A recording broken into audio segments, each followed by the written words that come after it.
Hello, I'm State Representative John Patterson from the 99th District, and we're here to share with you a district update. First, some of the legislation that I've been working on with respect to the quality of our environment is a microbead bill.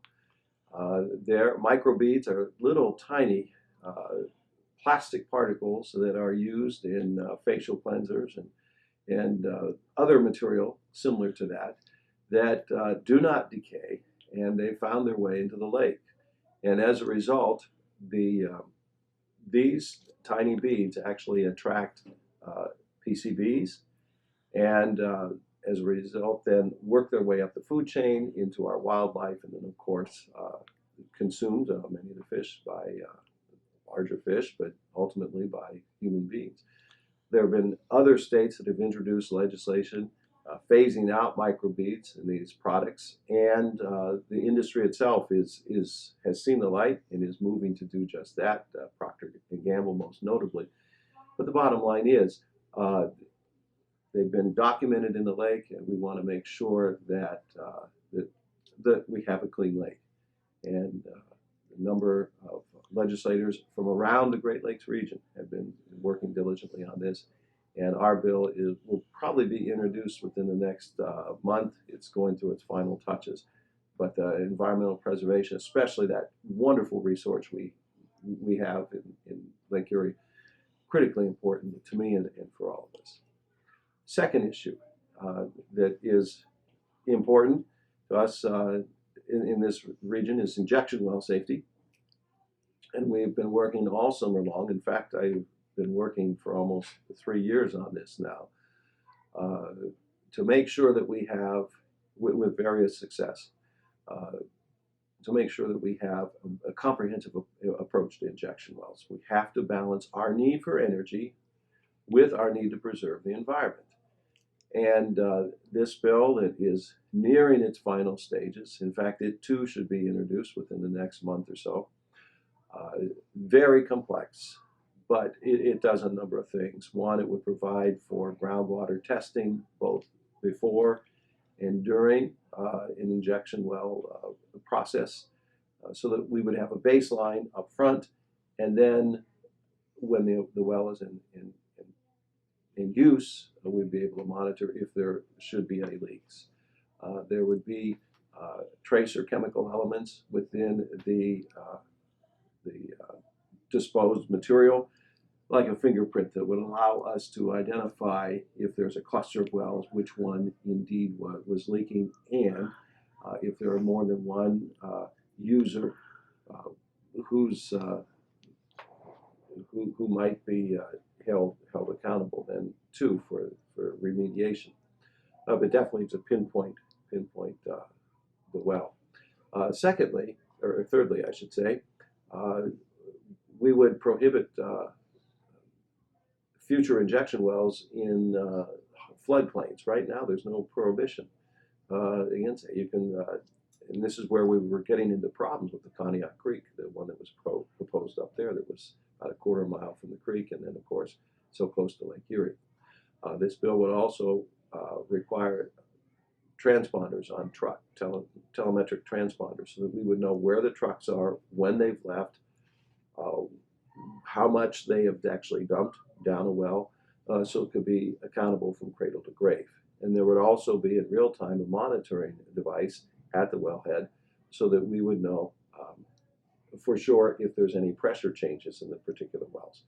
So along with that would come enforcement procedures and such.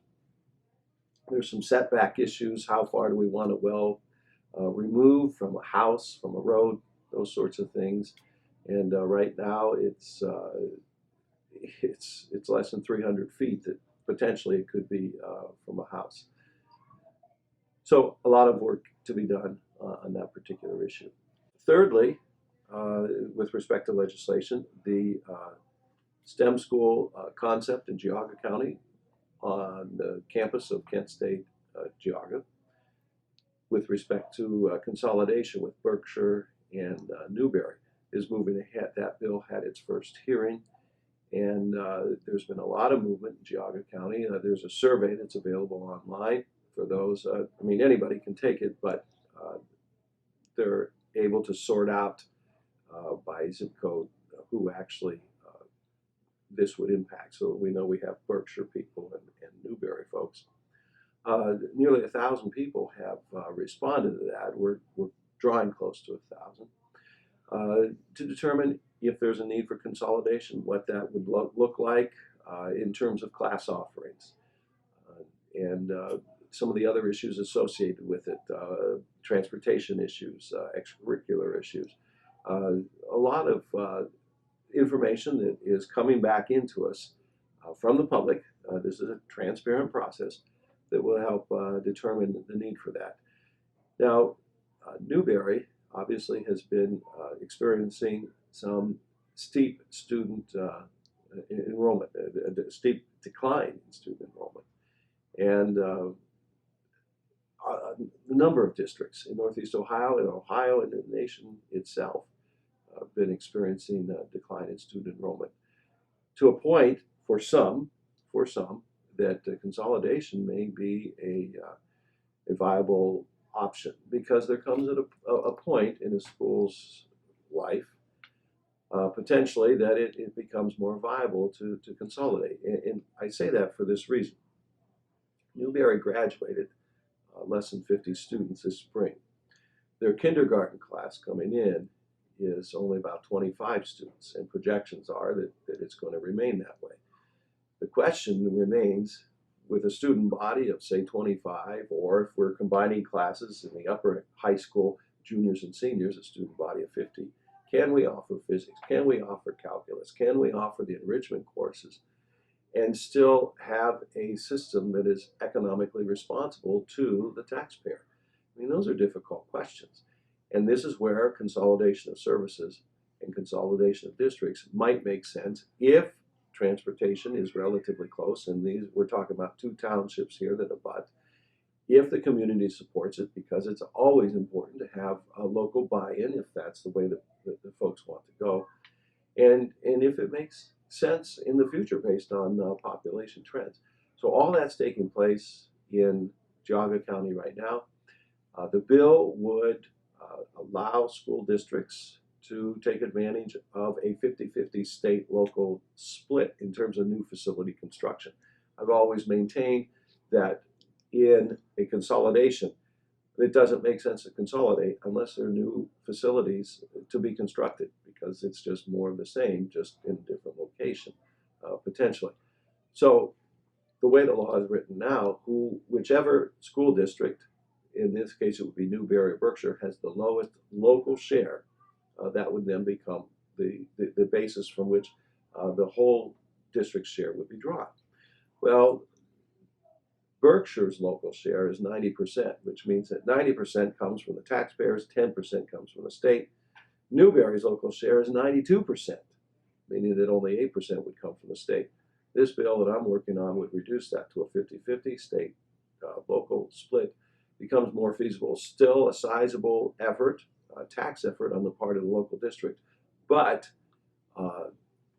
it's far better than the 90-10 or 92-8 split that they would experience right now. A lot of questions remain to be answered. The good news is, in a consolidation, you go to the head of the line of any schools that have been waiting to get state aid. Downside is, for them at least, the local share is so high it's cost prohibitive. So some issues there that we're working out in Geauga County. What do you think of the administration trying to defund Planned Parenthood? There is a bill that's been introduced in the Senate to defund Planned Parenthood in Ohio. And of course it's based on the allegations and that leaked this summer. And I say allegations because the documentation wasn't altogether factual concerning Planned Parenthood selling fetal tissue, and reprehensible approach, and quite frankly, it is illegal in Ohio. But that is spawned a movement to defund Planned Parenthood, and I have mixed emotions. I cannot support incongruities in the law. Planned Parenthood needs to obey the law as it is written. There's no doubt about that. But when you look at the body of work that Planned Parenthood does in terms of prevention, in terms of education, 90% of its work does not necessarily involve abortion. It involves education, it involves planning. And that's a component that I focus on. I believe that it's important, especially with the stress that families are under, that the education that young people request, that young people need, that may not come in the traditional channels. We were growing up when, at my age at least, and many families were intact, you could talk to both parents because typically families were stable about those sorts of things. It's not the case anymore. And as a result, then there's a need for this sort of education to take place. Or we now have single mothers who are trying to make decisions for their lives in the dark. And Planned Parenthood serves to do just that, provide that education. So to defund the whole operation based on reports that were not found to be the case here in Ohio, I think is asking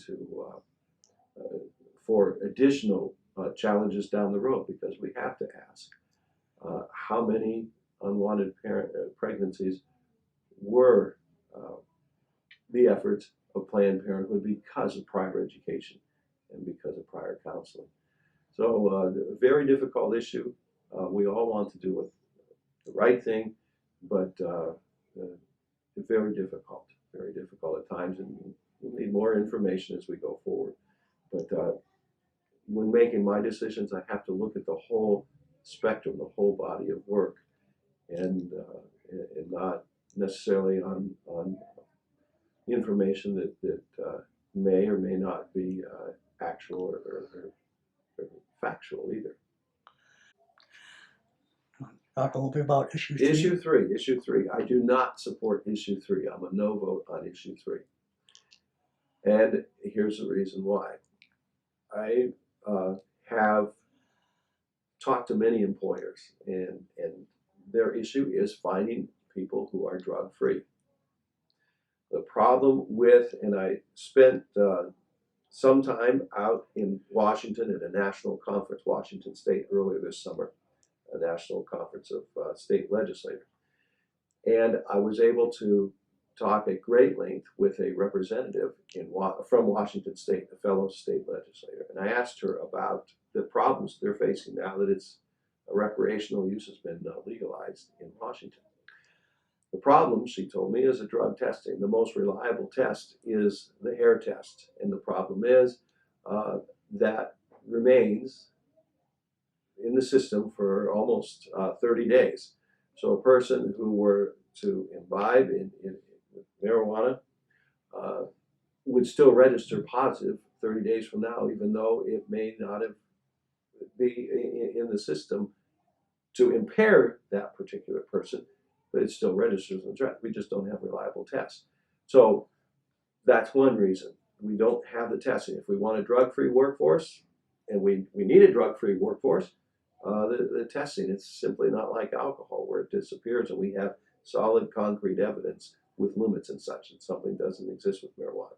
Secondly, I do feel personally it's a gateway drug. I've talked to my law enforcement folks, and whenever they busted anybody from heroin or meth, there's always marijuana present. Thirdly, I think that, and again, this is a personal thing, that life is too short to be experimenting with things that can lead to bad behavior.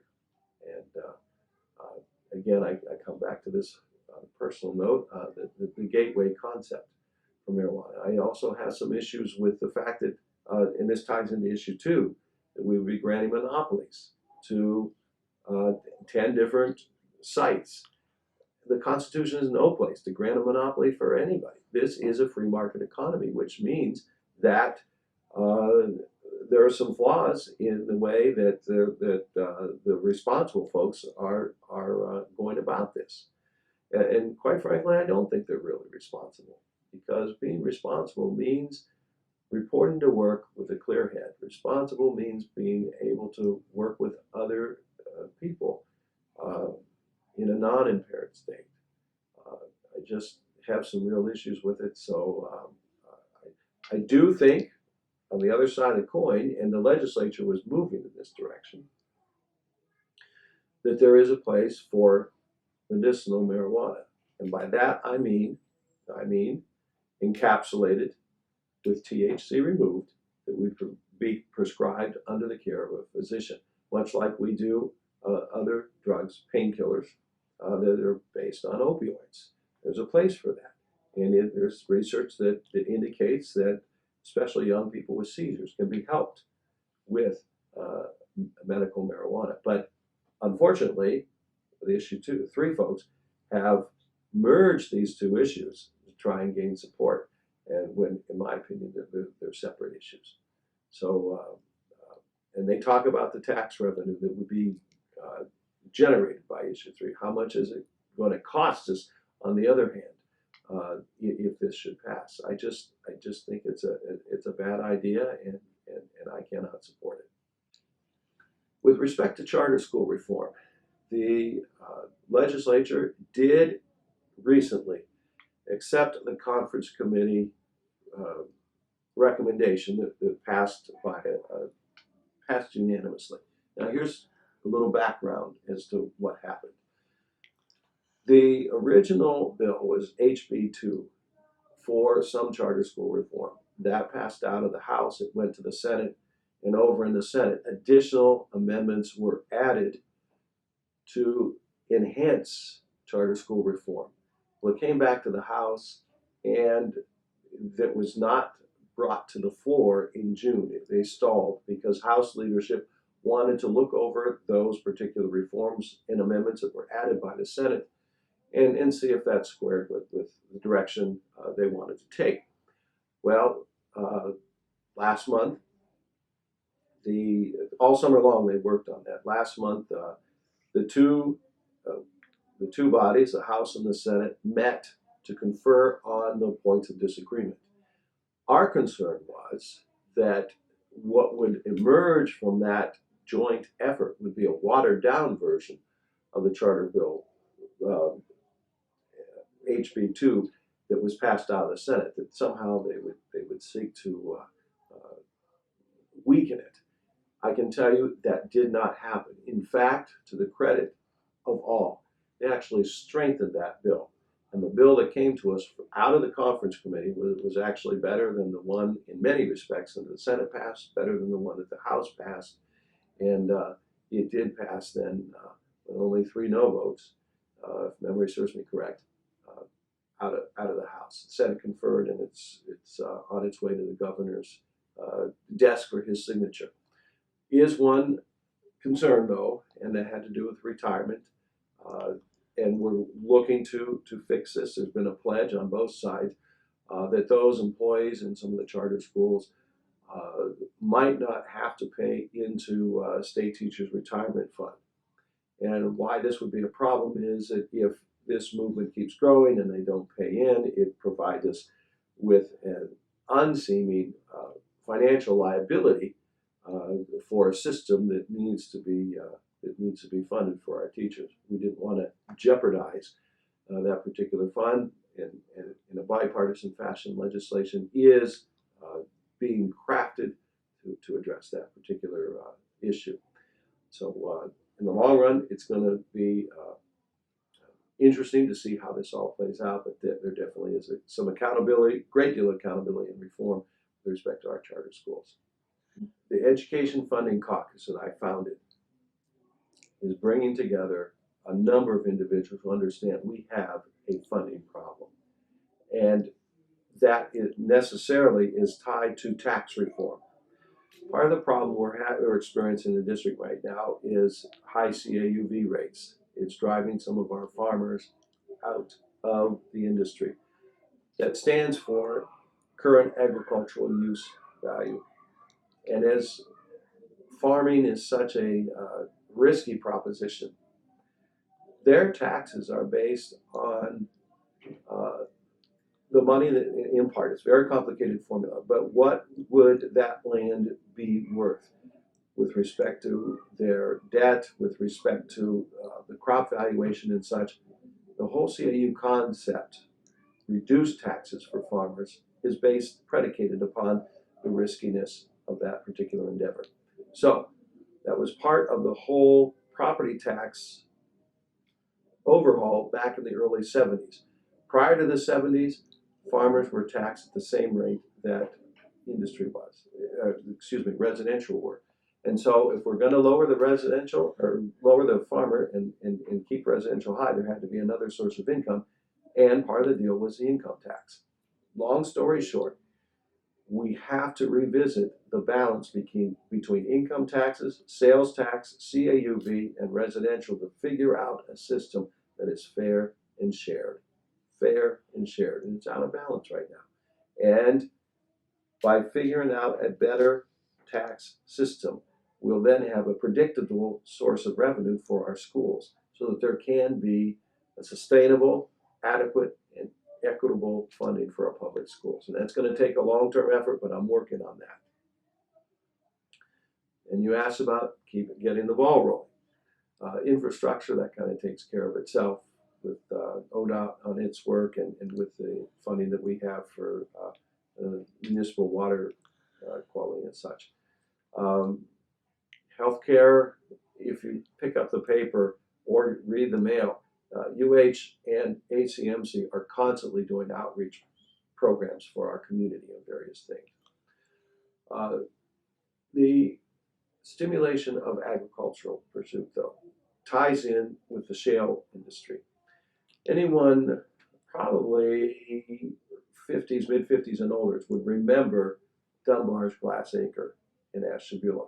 And the fact that we, and in Jefferson, the Laskin greenhouse that raised tomatoes year-round, so did Dunbar's, and shipped them around the United States. What was the high cost of energy that really undercut those particular agricultural pursuits? Because if we are going to be in a sustained agricultural economy, we have to be able to grow year-round, and that means we have to heat these things. Well, the shale play can provide cheap natural gas to fill that void so that we can produce year-round. And there's a great example over in Geauga County. There's a greenhouse there, they hydroponics, they grow lettuce. They sell it at Heinen's. It's actually live, and some of you, and I know my wife buys it whenever she can, buys this lettuce. It's locally grown. They're now in the process of expanding. People want to buy locally grown agricultural products. We've kind of gotten away with that over the years. It's time to return to our roots, pardon the pun, return to our roots and rekindle this interest in agriculture. And it's tomatoes, and it's melons, and it's anything across the board that can be grown in this sort of a climate, grown in a hothouse, grown in a hoop house now. The other key then, and this is where I've been working with OSU Extension, is the processing component. We just can't grow it. We have to process it so that it can have a long shelf life, so it can be transported, so it can find its way around the world. And that's all part of the effort that I've undertaken with OSU Extension and the food technology folks from out in Toledo. Now, are you hearing any possibilities of that becoming closer to fruition if we actually start processing in this area? Well, I received an email last week. We've had a void for white poultry processing. The nearest poultry processor is down in Holmes County. There's a concern that's in the district that would like to begin exploring the opportunity for a poultry processing plant here. And I'm also looking at fish processing. We can have fish farms. In fact, there are fish farms already in existence in the district now, but it's a matter of being able to process and ship from that point. what is the best way to combat wage stagnation? There are multiple fronts. And it really is, it's a local issue, it's a state issue, it's a federal issue. Ohio's minimum wage law does float up. It's a lot more flexible than other states. Other states have minimum wages that have to be increased by their state legislators, and that becomes problematic too. The feds also have a minimum wage. But when I say minimum wage, that's different than a living wage. Part of the problem is the fact that the globalization of our economy. And if you were asked many manufacturers, the greatest cost of any endeavor is labor. And so they flock to areas like China, like Thailand. They've outsourced. We understand this. The downside is, for many, the quality issues. If you think of some of the products that are coming back to us on the kids' toys, for example, the lead paint that China allows them to use, and we buy it back. Just one small example of issues. So because this problem is so complex and it involves a global enterprise, we're going to have to look at national and state type methods and means to see what we can do to bring about a living wage. And I know there's going to be resistance from business owners, and I get that, and I understand that. But we have to work with them so that we can work for them. And I think part of it is being able, with higher wages, to attract and retain individuals who would bring a wealth of service and enthusiasm to those particular employment opportunities. On a local level, I'm always concerned about the development of the 99th District and how we can seek to rebuild from the inside out. And I've been doing a lot of work across the board, and I want to share that briefly with you. If you look at population trends in general, Ashtabula County and Geauga County are losing population. People have been moving away. We're also losing. Well, we're not experiencing growth in our schools. There's a declining student population too, and you have to wonder why. What's our future behold? What's out there for us? I think that there are 5 critical components to rebuilding our district from the inside out, and it does come back to jobs. It does come back to economic realities. But there are some factors that we can work on collectively to prepare and to lay the groundwork for the attraction of additional industry and business. And I want to lay that out for you right now.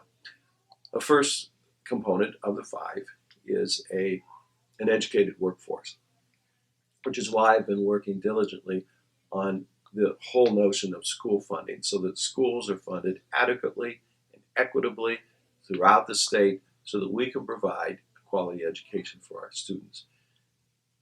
In the recent budget cuts, schools have been forced to carve out those subjects which are not necessarily tested, just simply to remain afloat. I would like to bring some of those areas back. I'm looking at consumer science, what we used to call home ec. I'm looking at some of our shop and engineering classes.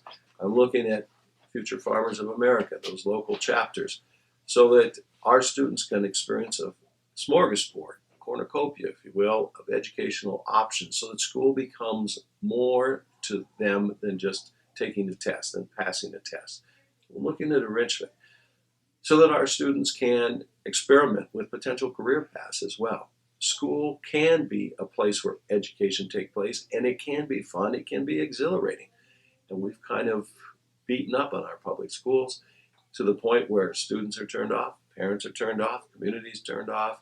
We have to test less, ask schools to, again, provide those enrichment activities, but we have to fund them properly too. Second component, so we need an educated workforce. Second component is a healthy workforce, which is why I've been working so closely with University Hospitals, the Cleveland Clinic. We are blessed with some excellent healthcare providers in our geographical area here. The Lyme initiative that I've been working on, that is the Lyme resolution that's now in the Senate and had its 2 hearings already to urge the CDC to do additional testing for Lyme disease. We're #1 in the state with respect to Lyme, and that's one of the things that can cripple the workforce. But there are other issues too. We have problems with diabetes. We have problems with vitamin D deficiency because we don't get the sun in the wintertime. We have problems with obesity. All kinds of issues that challenge us, but that's where our healthcare providers are reaching out, doing these family affairs clinics, so that they make us more aware of things that we can do as a body to get healthier. And along with that comes the issues with our drug problems, and every county, every state is facing that epidemic too. So we need a healthy workforce, and we need to work on that. Third component is a infrastructure that is updated, ready to go, which is why I was excited recently working with AT&T. They've upgraded once more the broadband in the southern county, which is critically important. Route 90 is going to be done, finished, in that being paved and barricades removed within the next year and a half. So we're essentially going to have a brand new interstate from the state line over to Lake County. But in addition to that, sewer upgrades and water upgrades that are critically important. And I'm thinking of sewer discharges into the lake. I'm thinking of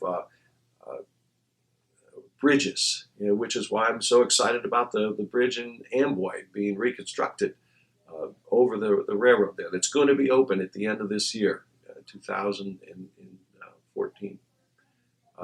2015, my goodness gracious, it's the work, the hearings and such began in 14. So roads, bridges, all that infrastructure, critically important. We have railroads that serve us so well, and a county airport that's undergoing a major reformation right now with a runway extension and refurbishment. Bottom line is, we need the infrastructure to help attract and retain quality business. So infrastructure, healthy workforce, education. Fourth component is a environment, a quality of life issues, and this is why our park system is so important. This is why Lake Erie is so important. We are one of the few counties in Ohio that has lakefront property, and we have one recreational port totally, and that would be Geneva on the Lake. But we also have 2 other ports, Ashtabula and Conneaut, that are not only recreational but commercial. We are blessed with great access to the lake. But we also have shores on the largest inland lake in Ohio, and that's Pymatoonie. And in addition to that, in our district is also contained the largest private lake in Ohio. That's Roaming Shores. We have water, we have the woodlands, we have a unique blend of industry, commerce, business, and agriculture, 18 covered bridges. Who could want anything more? A bike path that spans the county, that's paved, bridle paths. Quality of life is definitely here. The 5th component is a living wage. We have to ensure that our young people coming out of college, although they're coming out with debt, make a wage that is able to sustain themselves, pay off their debt, buy a car, buy a house, contribute back to our society, and raise a family. Too often, and I know this from dealing with my former students, it's all they can do is to make rent payment and pay off their student loan. Or for those who did not choose a college track, it's all they can do to make rent payment, maybe buy a car. Wages have been stagnant in real dollars since the 70s. We have to be able to get more money into the hands of those people who will then turn around and spend it to help stimulate the economy. My father used to tell me that money is like manure. It's no good unless you spread it around. And so when we create jobs, it would be wonderful to have jobs that would allow them to pay their debts and put a little money aside too for their own savings, for their own retirement. So that's another component of it as well. Bottom line is this: from the inside out, it's my vision to build a base on that which we already have. We are able to provide a number of good paying jobs in business and industry, and most of that's north of Route 90. But in addition to that, we have a gem, we have a sleeping giant, and that has to do with agricultural jobs that cannot be outsourced. Cannot be outsourced. Some of our problems deal with the fact that the industry and commerce that we use as our base for many years, for decades, have been outsourced to other areas. Agriculture can't be. Maple trees only grow in certain regions, so we invest money in maple research to figure out how we can best maintain and improve upon that particular product. The Miscanthus works, the Alaterra Energy folks, the work that they're doing with recyclables is important to develop cropland that would otherwise be fallow or not necessarily usable into something that is profitable. With a world population that's going to reach 9 billion by 2050, with water issues in California, with droughts in Washington state, with desertification that is taking place in Africa, we have the unique ability to help feed the world. But by creating agricultural jobs in terms of processing and shipping, we'll be able to fill that niche. But we have to lay the groundwork now. That can't be outsourced. That provides a basis. The agricultural piece with what we already have. As we then get more educated, get healthier, continue to improve upon our quality of life, to bring as an option our young people back. And I'm particularly excited about that because some of our young people can work from home. In this age of computer technology, they do work from home. And some of them may be enticed back if they know that their children, our grandchildren, can go to a good school, that the infrastructure, the roads and bridges is going to be dependable, that they're going to be in a healthy environment, that they're going to have a quality of life, that they can make a decent living here. And by the way, studies show us that the millennials are leaving the coast. They're leaving California. They're leaving New York. They're leaving Philadelphia and Washington, returning to the heartland because our housing costs are so affordable. And they are. In terms of, rather than pay rent, some of them are coming home because they can work from home and putting down roots and paying a mortgage. And that's what I want our young people to be able to do. Rent is important in the short run. Mortgage is where it's at in the long run.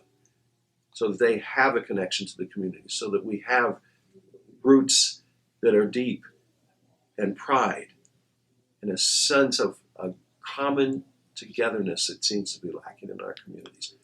We can rebuild this district from the inside out if we all work together.